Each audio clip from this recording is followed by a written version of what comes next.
This gives us now both a formula for constructing the representation or doing the synthesis, as well as for finding the weights of the representation, which is called doing the analysis. So, synthesis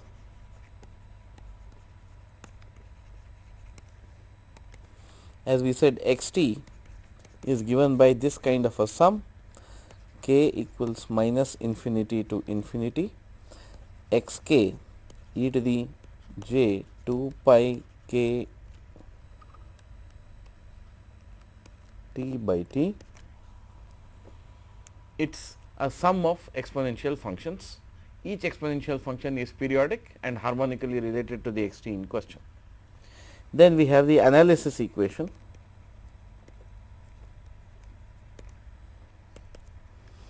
X k is given by 1 by t integral 0 to t x t e to the minus j. The minus is there because we complex conjugate the second member of the correlation 2 pi k t by t dt. Okay. So, now we have defined the Fourier series. With these two equations, the definition of the Fourier series is complete. But as I said, there are still a lot of questions to answer, lots of things to explore. For example, we would like to know what sorts of signals this thing is definitely this approach is going to work. For what sorts of signals this approach will work. Let us take a look at certain obvious properties. Now, one of the facts, common sense facts is that when you add continuous functions of time, the result is always a continuous function of time. So,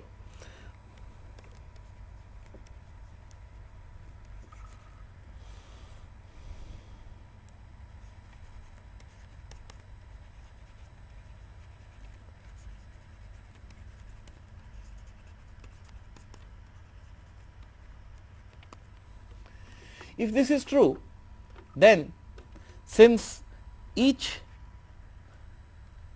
component in the synthesis is a continuous function, because complex exponentials, periodic complex exponentials are eminently continuous functions, extremely continuous functions, they do not show discontinuities anywhere at all, then their sum must also be a continuous function, and hence it is not possible at this level of analysis, at this level of reasoning, to ever believe that x t such as a square wave can be represented using the Fourier series, because if we could do that, then clearly we are constructing a non-continuous function, a discontinuous function using continuous components.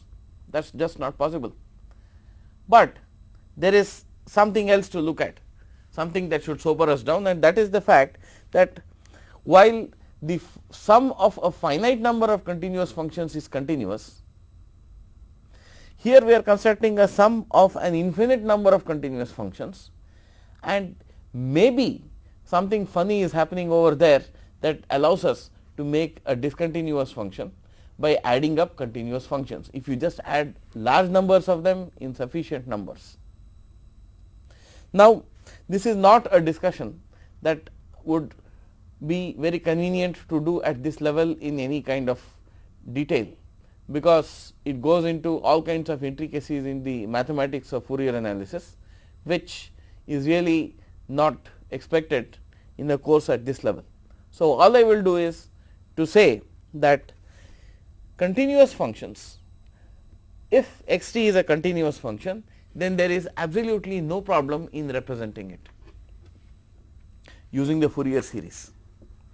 You can even say several more things about it. For example, you can say that if x t is continuous, then for every t in the interval 0 to t, the partial representation, that is the truncated representation of the Fourier series, will come closer and closer to x t. Let us put this down.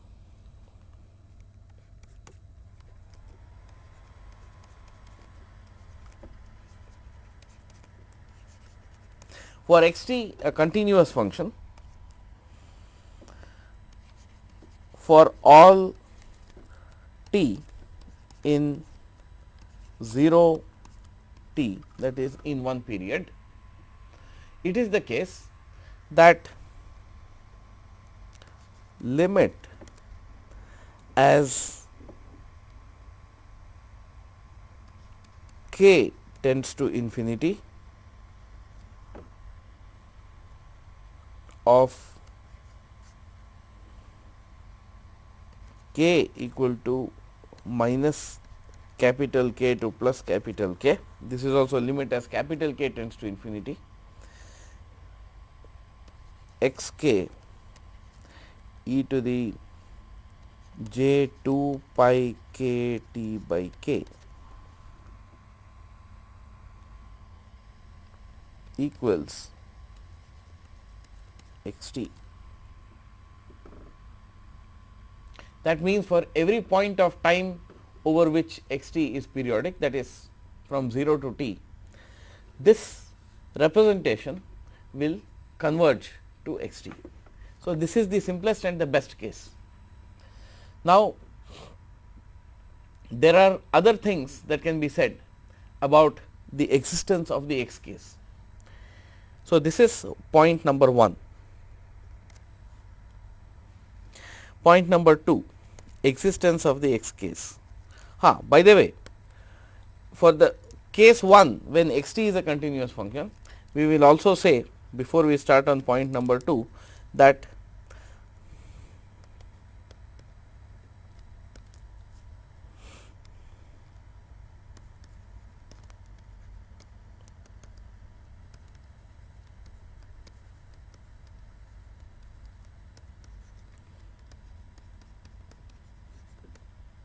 will exist. Second, we have in fact we take up the discussion of when these x k's will exist. What is the necessary condition to be satisfied for the x case to exist? The necessary condition is the following.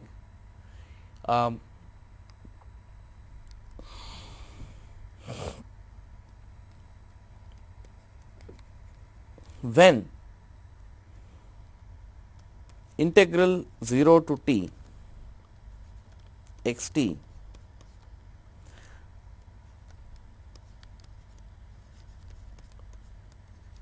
when this is finite, that is when x t has finite power,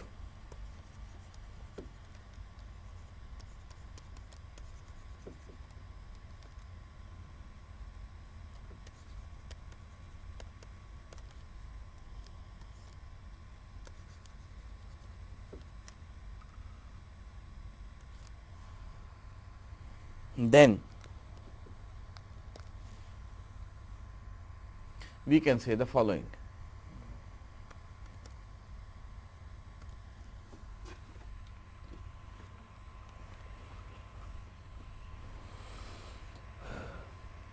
This representation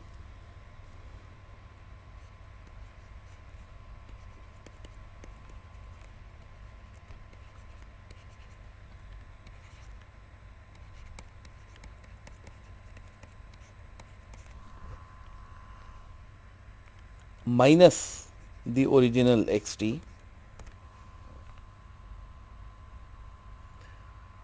will have no energy.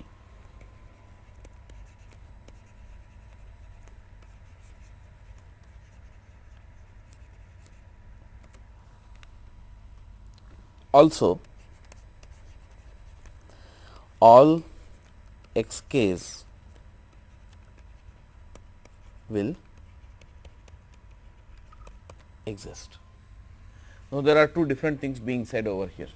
First, that the coefficients of the representation will exist when x t has finite power.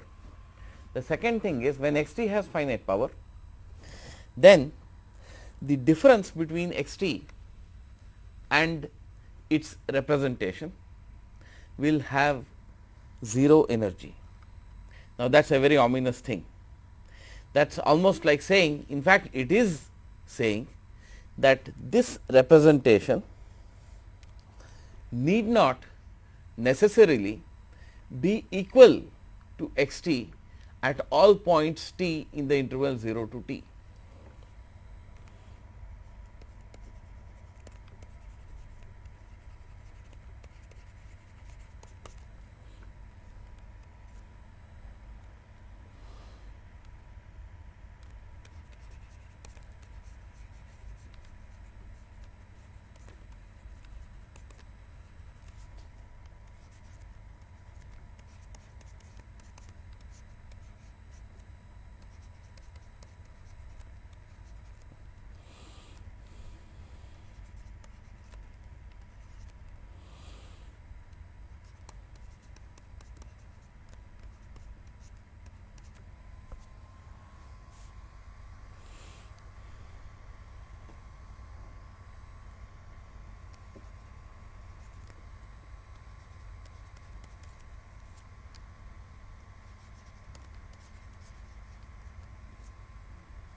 This means that the representation and the original signal possibly differ at some points.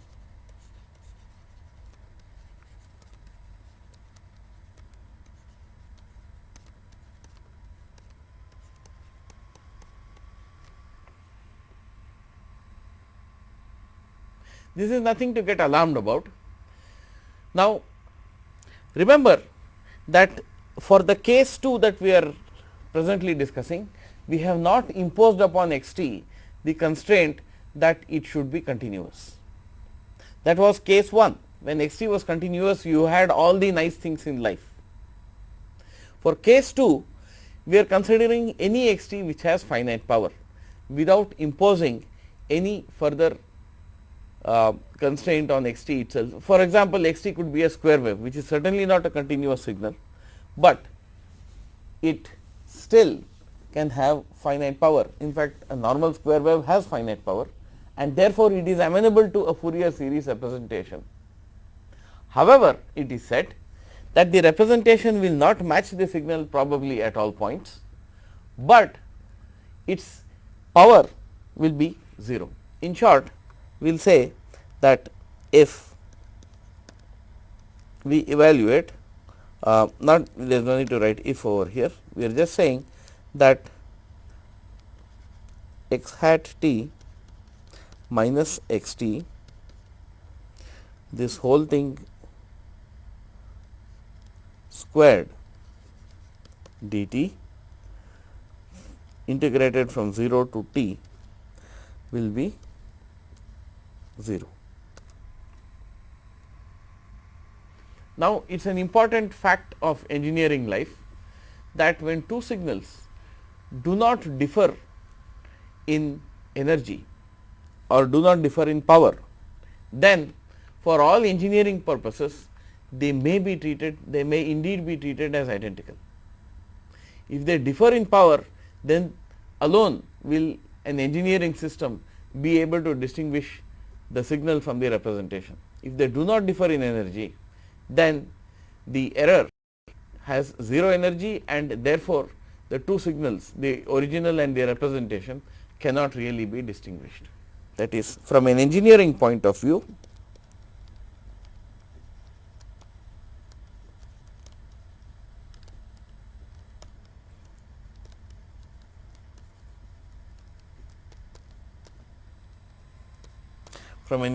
viewpoint, x hat t is practically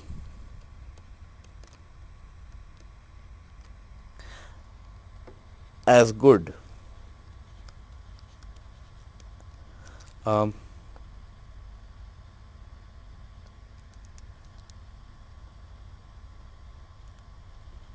as x t itself.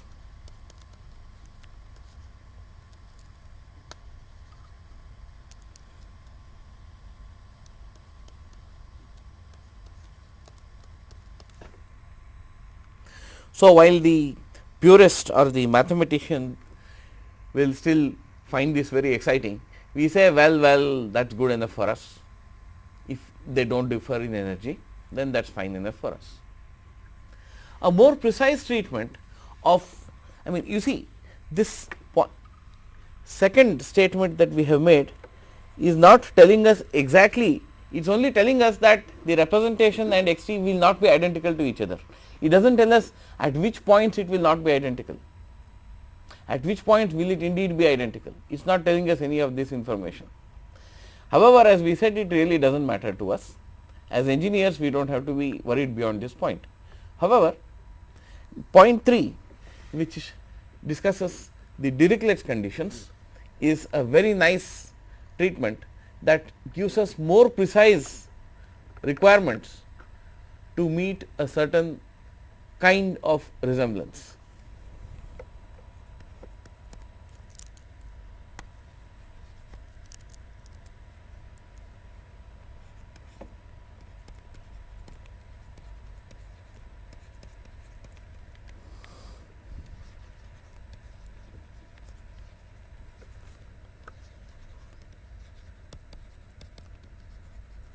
Deregulates convergence conditions.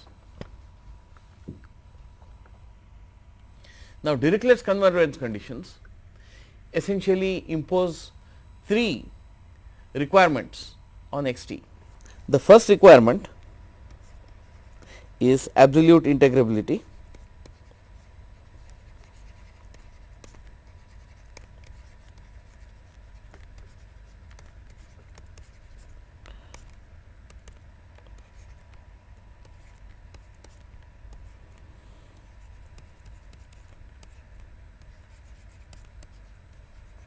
That means, the integral of the absolute value of x t over one period must be finite, right. Now, the second constraint is bounded variation.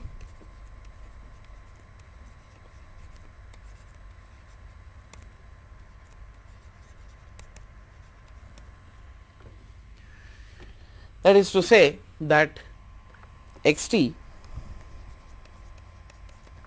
is allowed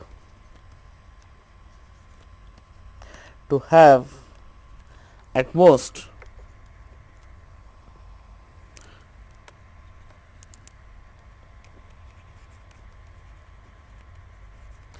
a finite number of alternations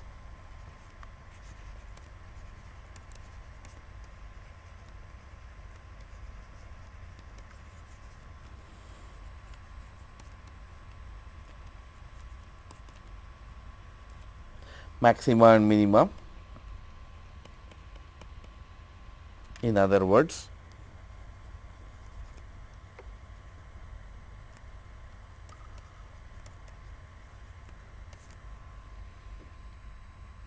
over one period.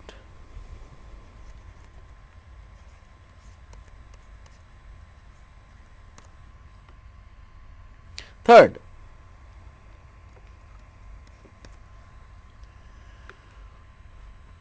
x t is allowed to have at most finitely many discontinuities of finite height.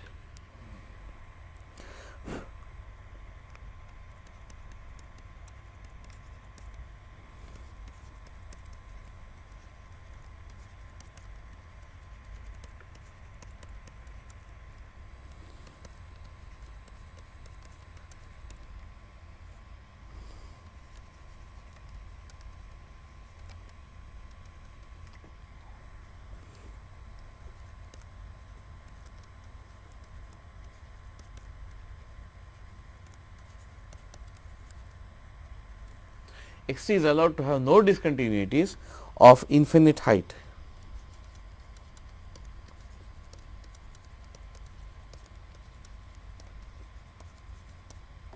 Which is a constraint, but nevertheless a happy constraint, because the positive way of looking at this constraint is to say that means you are allowed to have discontinuities of finite height. However, is allowed no discontinuities of infinite height, and at most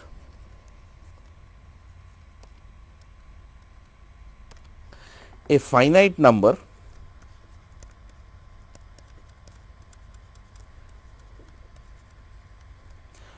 of finite height discontinuities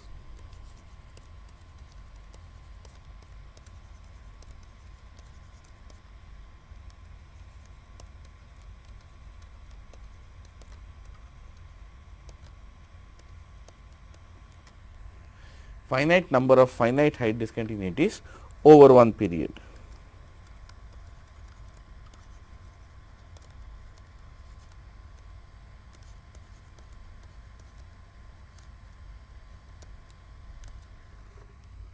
All right. So, 3 conditions in all. So, what do we get for obeying all these 3 conditions? After all, if you obey the rules, you must get something for it. This is what we get. For any x t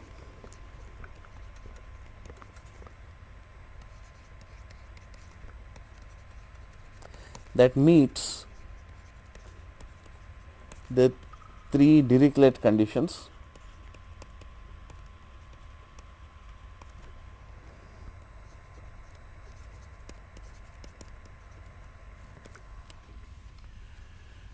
convergence is assured at all points where x t is continuous.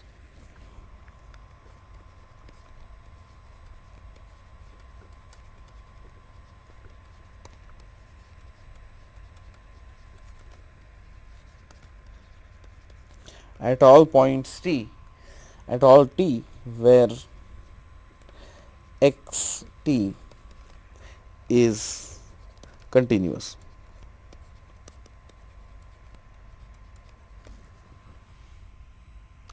At points of finite discontinuity,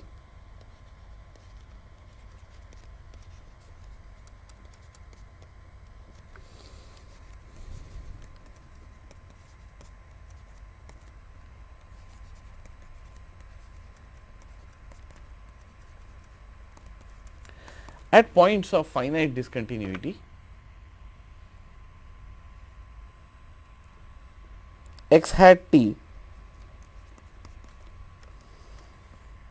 is given by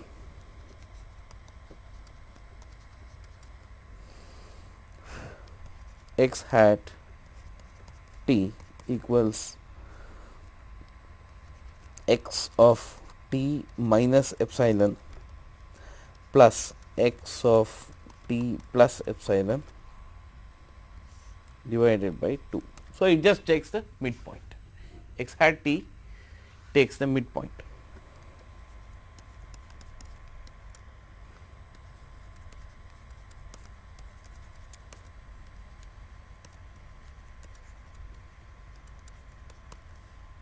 Value, midpoint value at the discontinuity.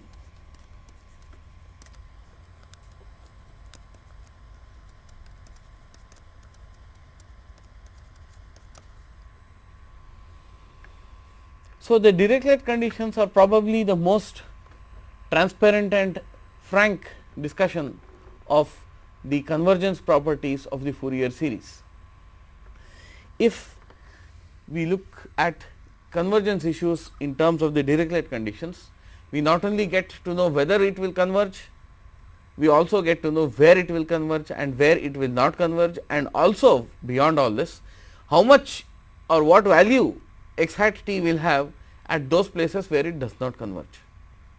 There is almost nothing else left to be said, except of course, if you are curious enough to ask what happens if it does not satisfy all the 3 Dirichlet conditions. Now, suppose you do ask that question, then the answer is very long. It goes on and on for different cases of different kinds of complications. All we can say is that the guarantees A and B given in this page regarding Dirichlet's conditions will not be met. So, it is difficult to discuss such signals. All right. Now, so much about the properties of the existence and convergence of the Fourier series. Now, we will go on to one more thing. Question B, the only thing that was left, or rather I do not know if it was question C. Let me just go back a couple of pages and take a look.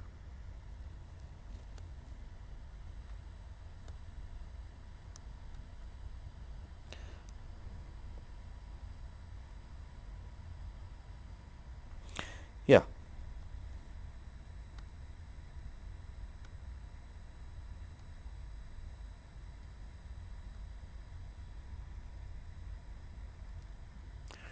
Now, the question of what we can say about the truncated representation as we go on adding more and more terms to the truncated representation to bring it to the complete representation.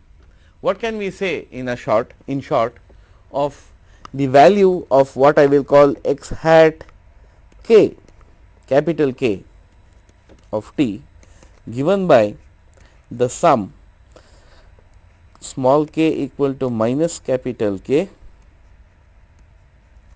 to plus capital K of x k e to the j 2 pi k t by t. Now, what I want to therefore ask is, I want to discuss how x capital K hat of t, which is the kth approximation, you can say. The first approximation is the coarsest, second is a little finer, and so on, the kth approximation. Discuss how x k of t resembles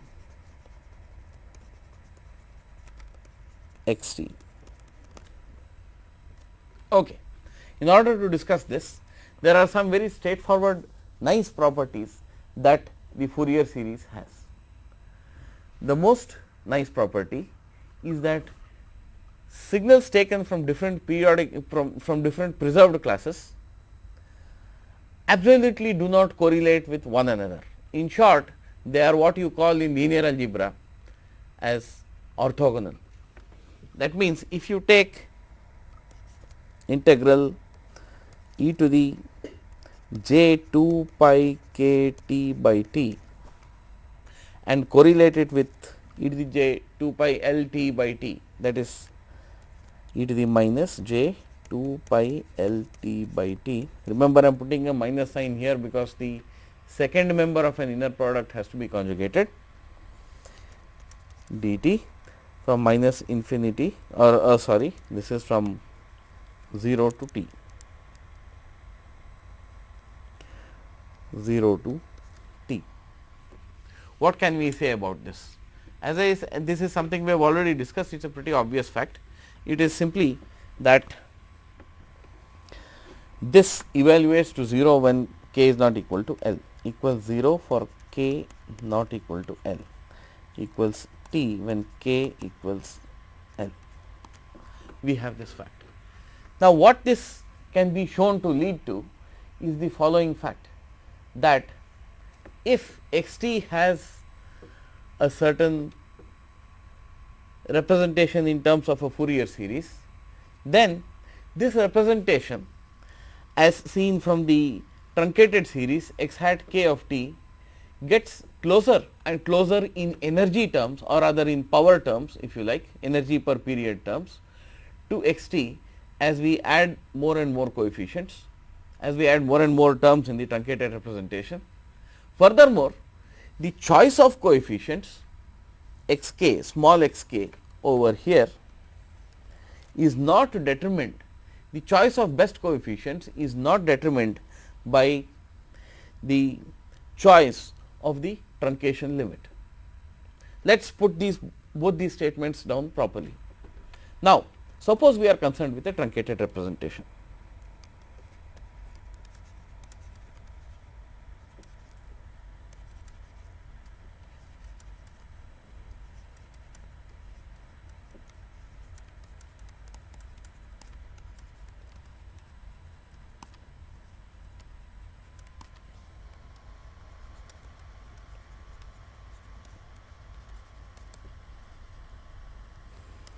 Let us say with a truncated 2 k points representation. Then one does need to ask the question, since now we have a truncated representation as shown over here, one does need to ask the question, are the xk's that act as weights for combining the exponentials the same values as you would use for the complete representation? In short, the choice of the coefficients, the weights of the combination, will they change if you have a truncated representation instead of a complete representation? Okay. Now, the answer to this is very nice. The answer is no. In short, if you only wish to minimize the energy, that is to say, if you calculate, you wish to choose xk minus capital K less than small k less than capital K, if you wish to choose xk with the view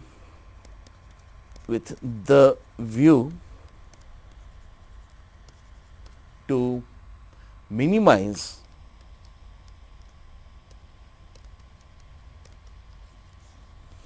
integral 0 to t x t mod x t minus x hat k of t squared dt. That is to say, if you wish to minimize the energy of the error and choose such xk's as would minimize the energy of the error, then irrespective of k,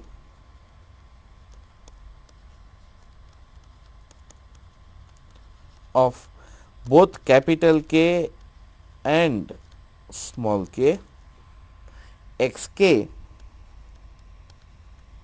is the same, evaluates to the same number as for the untruncated representation.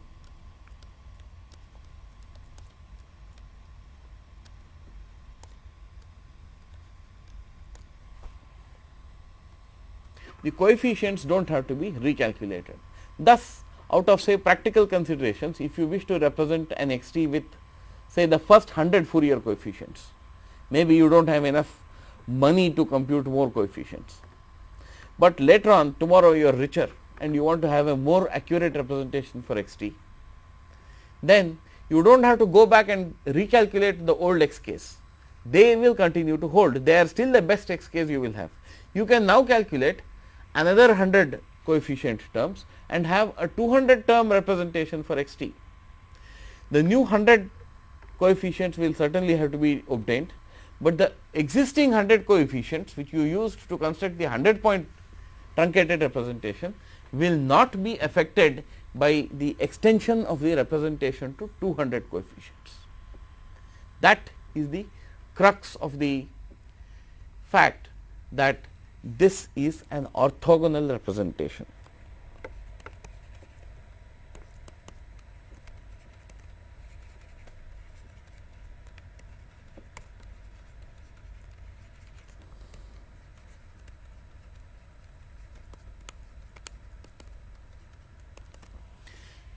It is an orthogonal representation. That, as I said, simply means that if you take two of the representing functions from two separate preserved classes, then their inner product over one period evaluates to 0.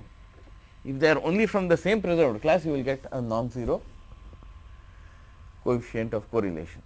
So, their coefficient of correlation is 0 when they come from different preserved classes. So, it is because we have an orthogonal representation that the choice of coefficients that you will use for a truncated representation is the same that you will use for the untruncated representation. Okay. So, that is an important milestone in our study of the Fourier series.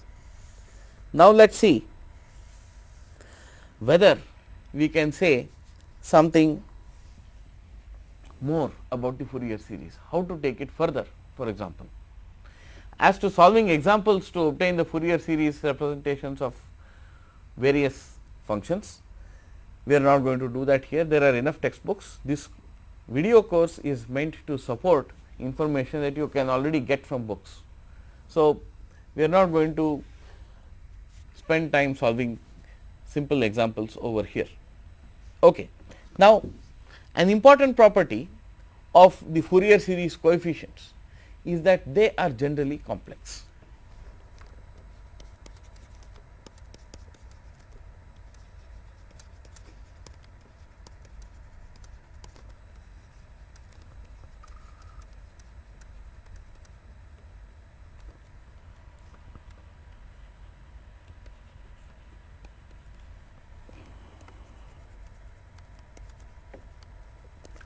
They are generally complex numbers, and because they are complex numbers, we will have to see how, when these complex weights are used to generate a combination of the preserved functions, the basis functions, how it is possible to construct a real function of time x t. Suppose x t is real.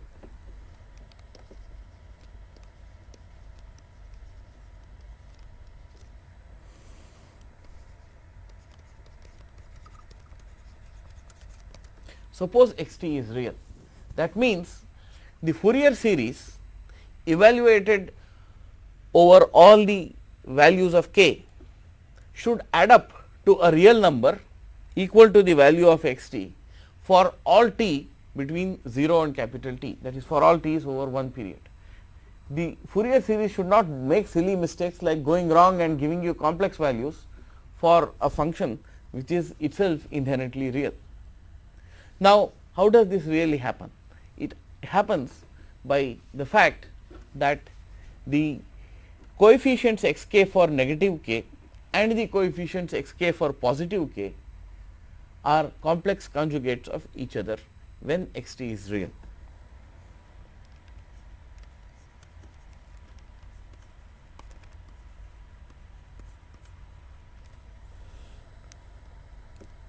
The coefficients x k and x of minus k will be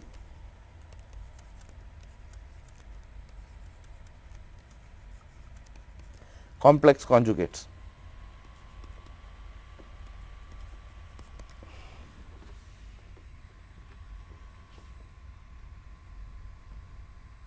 Okay. Thus, for example, if you have x 3 equal to 2 minus j 4, then x minus 3 will be equal to 2 plus j 4. It is because of this pattern followed by the coefficients that the complex valued functions, basis functions, add up so as to cancel their imaginary parts and leave behind a purely real function x t, because we started with a real function. Now, suppose we started with a purely imaginary function, then what happens? Suppose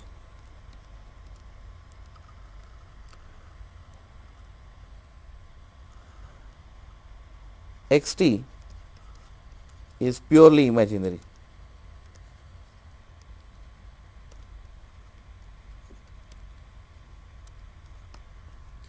Then pairs of coefficients x k and x minus k would be conjugates and have a minus sign.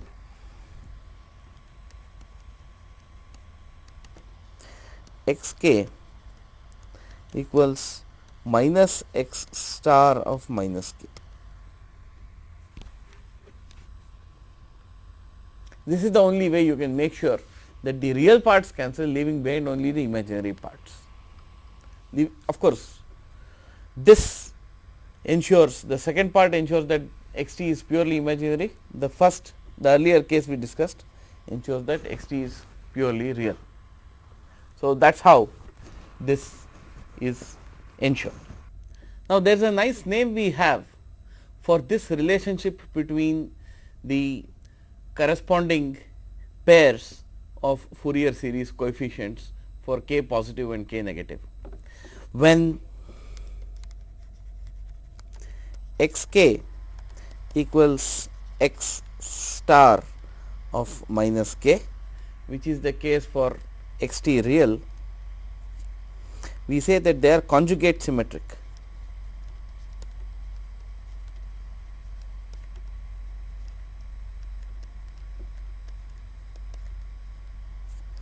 And that is when you have xt real. On the other hand, when xk equals minus x star of minus k, we say that they are conjugate antisymmetric.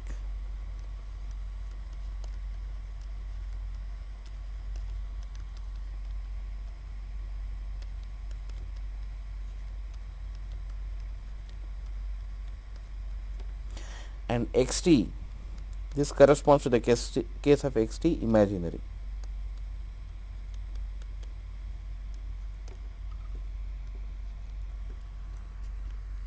Fine.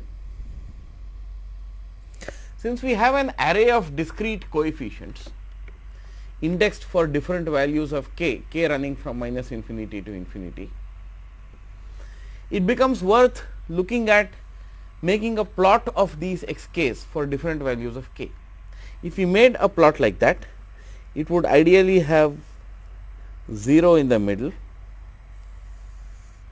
and for different values of k you will have k equal to 1, 2, 3, 4 on this side, minus 1, minus 2, minus 3, minus 4 on this side.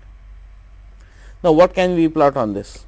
We really cannot plot xk itself, because xk is a complex number and you can't just put down only the real part or only the imaginary part of a complex number. We really have to make two plots. Therefore, this you can say is real xk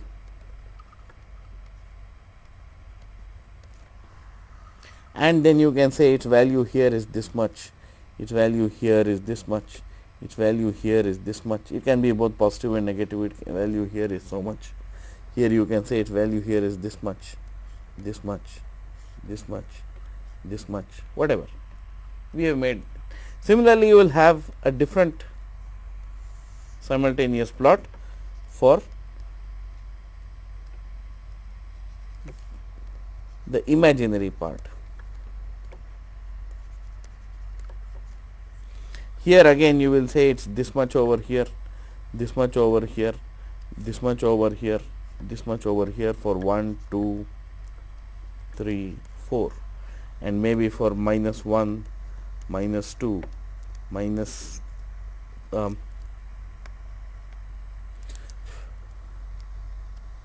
minus 3, minus 4, you can have some values again, maybe this,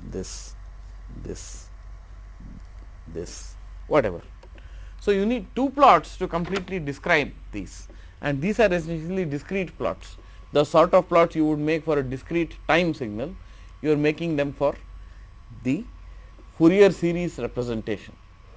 It is a discrete sequence, indexed by k going from minus infinity to infinity.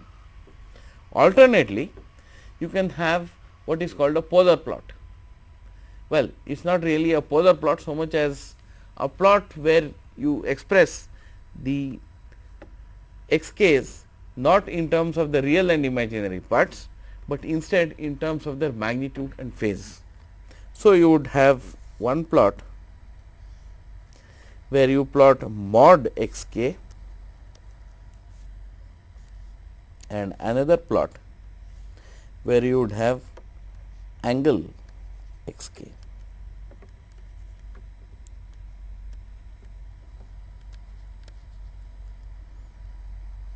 Fine, this is what you would have. Now, you see an essential feature here is this. This also is discrete. Mod the magnitude plot is also discrete, the phase plot is also discrete, because it is available for only discrete values of k. So, you will get some plots which look like the real and imaginary plots we have made, but then certain patterns can be discovered. When x t is real, conjugate symmetry holds, and in such a situation you will find that mod x k is even. Let us list all these properties over here. Let us say x t real, and here we will say imaginary. Then real x k, so this is for x t real or x t imaginary. Real x k will be even, imaginary x k will be odd.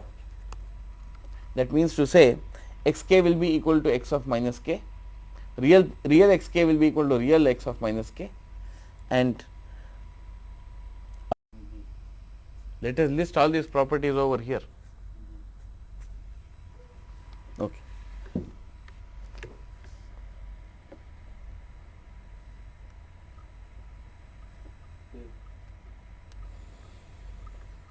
X t can be purely real, purely imaginary, or neither, that is generally complex. So, let us say x t is real, imaginary, or complex. Fine. Now, when x t is this, we will look at the symmetry properties of the real parts of x k, the imaginary parts of x k, the magnitude parts of x k, and the phase parts of x k. So, let us consider real x k. The real part of x k will be even when x t is real. The imaginary part of x k will be odd when x t is real. The magnitude part of x k will be even when x t is real, and the phase part of x k will be odd when x t is real. This is the set of properties you can expect when x t is real. When x t is imaginary, precisely the opposite happens. For example, the real part will be odd, the imaginary part will be even, the imaginary part will be even. As to the magnitude and phase, I will let you find out by yourselves what it is going to be. Please remember that the magnitude function can never be odd, because odd functions have to be negative in some places at least, and magnitude functions are never odd. So, try to figure out what you will have to write here and what you will have to write over here. What will be the magnitude and what will be the phase? What properties they will have? What symmetry properties they will have? Now, coming to the third column, where x t is complex, this is the most general case, and so generally symmetry properties, no symmetry properties may be expected. All we can say is that dash dash dash dash. You can't say anything about the symmetry properties for the general complex case. Now, if for a real valued x t, which is what we often like to deal with in real life, we were to make a magnitude plot, it would look like this.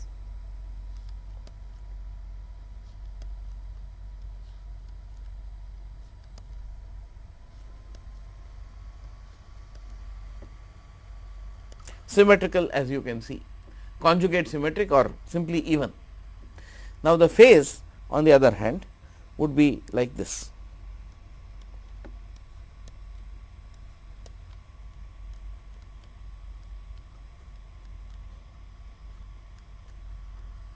this is how the phase would be.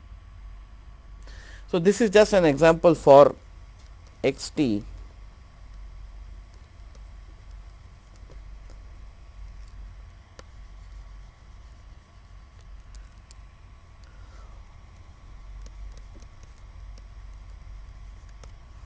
real. Okay. So, now we know how to make magnitude and phase plots. Now, let us just start looking at what happens to the Fourier spectrum if time undergoes certain changes. For example, let us first try to relate what these positions are along the time axis, along the k axis. What do these k's really stand for? The k's, the different values of k's stand for different so called frequencies. A Fourier series analysis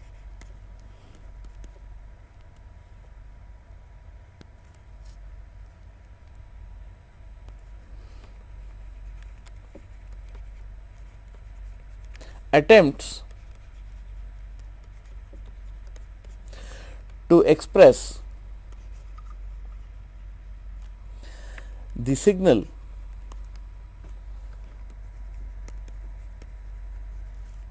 in terms of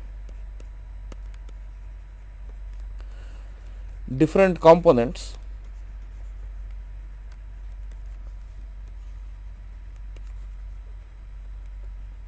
that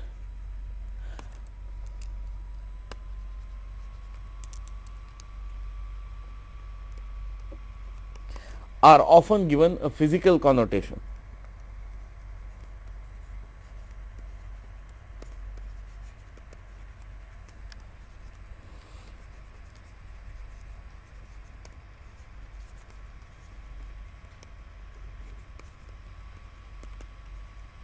Of frequency.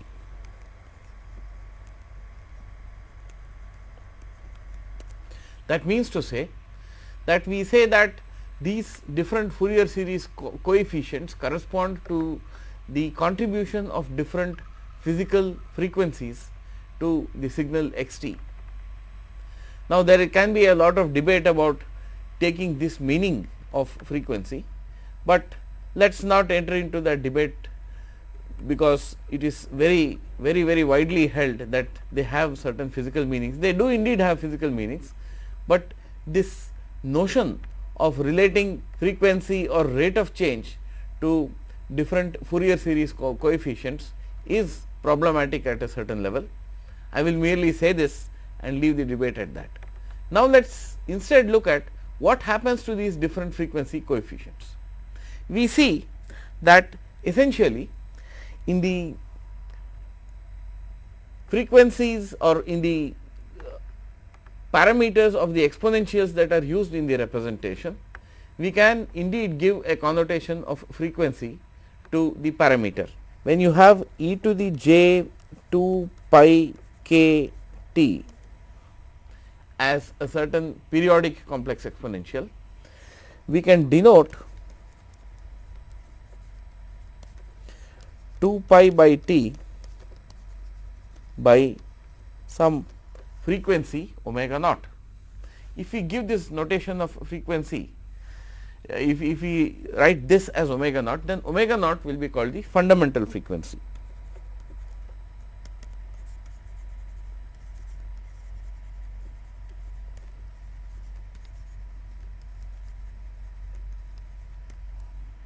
Clearly, the larger the period of x t, the smaller the fundamental frequency, because it is 2 pi by t, where t is the period of x t. So, if t is large, omega naught gets small. This allows us to compare the spectra of two signals with different periods, and I am just going to make some sample spectra of two signals with different periods, so that we can look at them. I will just make the magnitude plot, not the real or the imaginary or the phase plot, just the magnitude plot to show what happens. The second thing is what this k is doing over here. K represents multiples of the fundamental frequency.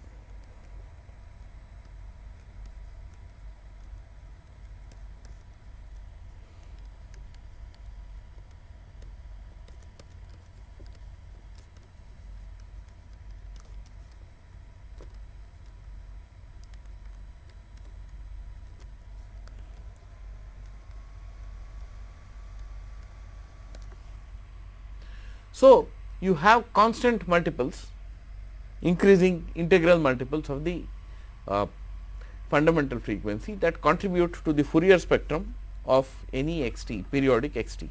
So, let us make, let us say t 1 equals 2 t 2, and we are concerned with x 1 of t equal to x 1 of t minus t 1, x 2 of t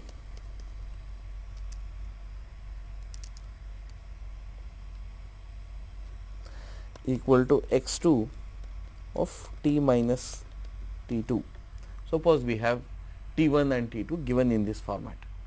Then let us try to understand what the Fourier spectra are likely to look like.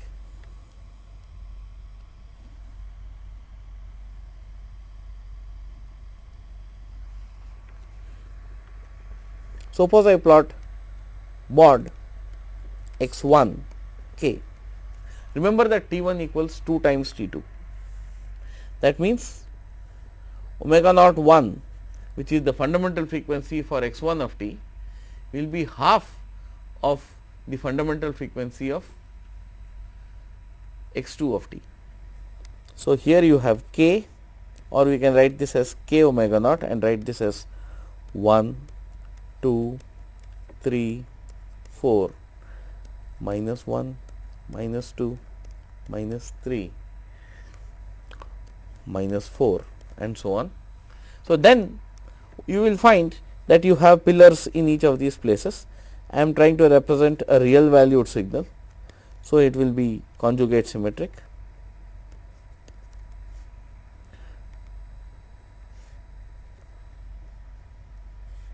No negative values, because it is the magnitude plot, magnitude is never negative.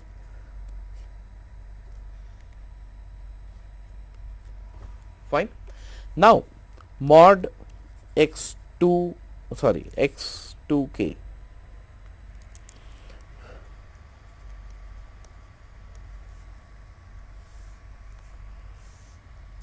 Here we had k omega naught 1, now we have k omega naught 2, but omega naught 2 equals 2 times omega naught 1, because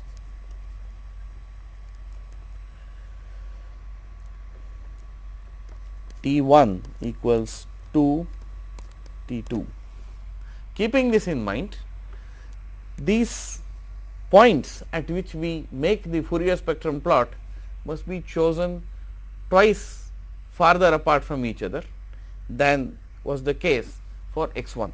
So, you will have 1 over here, 2 over here, 3 over here, far apart from each other, minus 1, minus 2, minus 3. Then you would have some plots like this.